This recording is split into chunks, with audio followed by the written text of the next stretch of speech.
हमारा आज का लेसन है राष्ट्रीय आय की अवधारणाएं। लेसन शुरू करने से पहले हमारे चैनल को सब्सक्राइब करना न भूलें। किसी भी देश की घरेलू सीमा के अंदर एक वर्ष में उत्पादित सभी वस्तुओं और सेवाओं के मौद्रिक मूल्य को सकल घरेलू उत्पादन कहते हैं। शुद्ध घरेलू उत्पाद। सकल घरेलू उत्पाद में से जब उत्पादन में प्रयुक्त मशीनों और पूंजी की गिरावट को घटा दिया जाए तो शुद्ध घरेलू उत्पाद प्राप्त होता है। शुद्ध घरेलू उत्पाद एनडीपी बराबर सकल घरेलू उत्पाद जीडीपी माइनस मूल्यह्रास। सकल राष्ट्रीय उत्पाद माइनस एनडीपी किसी भी देश के द्वारा एक वर्ष में उत्पादित समस्त वस्तुओं और सेवाओं के मौद्रिक मूल्य को सकल राष्ट्रीय उत्पाद कहते हैं।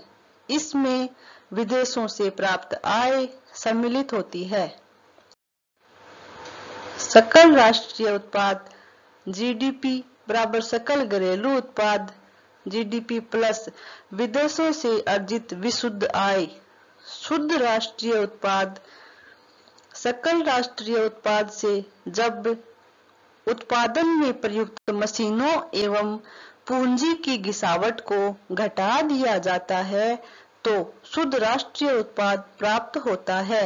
शुद्ध राष्ट्रीय उत्पाद बराबर सकल राष्ट्रीय उत्पाद माइनस मूल्यह्रास। राष्ट्रीय आय। साधन लागत पर शुद्ध राष्ट्रीय उत्पाद को राष्ट्रीय आय कहते हैं। प्रचलित कीमतों पर शुद्ध राष्ट्रीय उत्पाद में से अप्रत्यक्ष कर को घटा दिया जाए और उत्पादन को जोड़ दिया जाए तो राष्ट्रीय आय प्राप्त होती है। राष्ट्रीय आय प्रचलित कीमतों पर शुद्ध राष्ट्रीय आय माइनस अप्रत्यक्ष कर प्लस उत्पादन। वास्तविक राष्ट्रीय आय किसी भी देश की मुद्रा की क्रय शक्ति में निरंतर परिवर्तन होता रहता है, इसलिए वास्तविक राष्ट्रीय आय की जानकारी के लिए किसी आधार वर्ष के सापेक्ष शुद्ध राष्ट्रीय उत्पाद की गणना की जाती है। प्रति व्यक्ति आय। जब कुल राष्ट्रीय आय में से कुल जनसंख्या का भाग देते हैं तो प्रति व्यक्ति राष्ट्रीय आय प्राप्त होती है। प्रति व्यक्ति आय दो तरह से प्राप्त की जा सकती है। नंबर 1 प्रचलित कीमतों पर प्रति व्यक्ति आय। प्रचलित कीमतों पर राष्ट्रीय आय बटे में वर्तमान जनसंख्या। नंबर 2 स्थिर कीमतों पर प्रति व्यक्ति आय। स्थिर कीमतों पर राष्ट्रीय आय बटे वर्तमान जनसंख्या। व्यक्तिक आय एक वर्ष में राष्ट्र के निवासियों को प्राप्त होने वाली वास्तविक आय व्यक्तिक आय कहलाती है।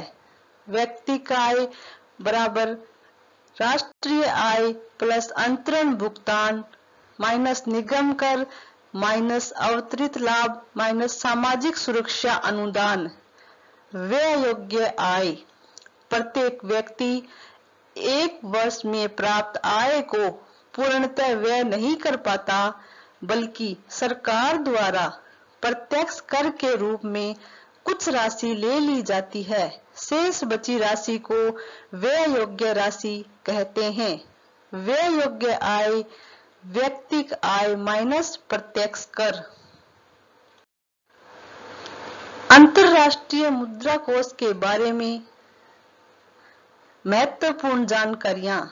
अंतरराष्ट्रीय मुद्रा कोष की स्थापना अंतरराष्ट्रीय पुनर्निर्माण और विकास बैंक के साथ अमेरिका में 1944 में 44 देशों के सम्मेलन में हुई थी।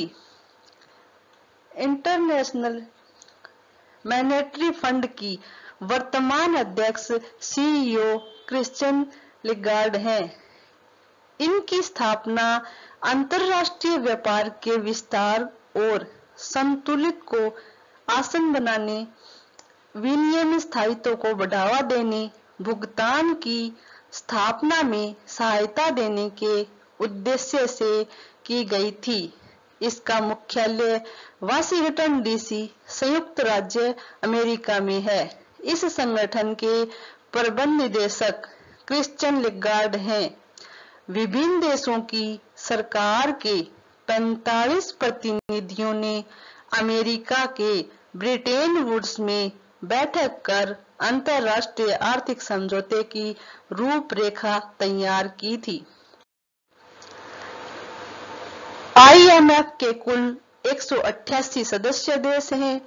आईएमएफ का उद्देश्य आर्थिक स्थिरता सुरक्षित करना है, आर्थिक प्रगति को बढ़ावा देना, गरीबी कम करना, रोजगार को बढ़ावा देना और अंतर्राष्ट्रीय व्यापार सुविधाजनक बनाना है। यह संस्था अपने सदस्य देशों की वैश्विक आर्थिक स्थिति पर नजर रखने का काम करती है।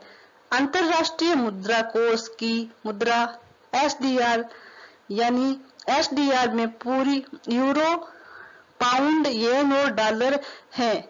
सामान्य ज्ञान के notes, audio, online quiz, PDF www.hindi24.in website पर उपलब्ध हैं। यदि आपको हमारा लेसन पसंद आया तो लाइक जरूर करें।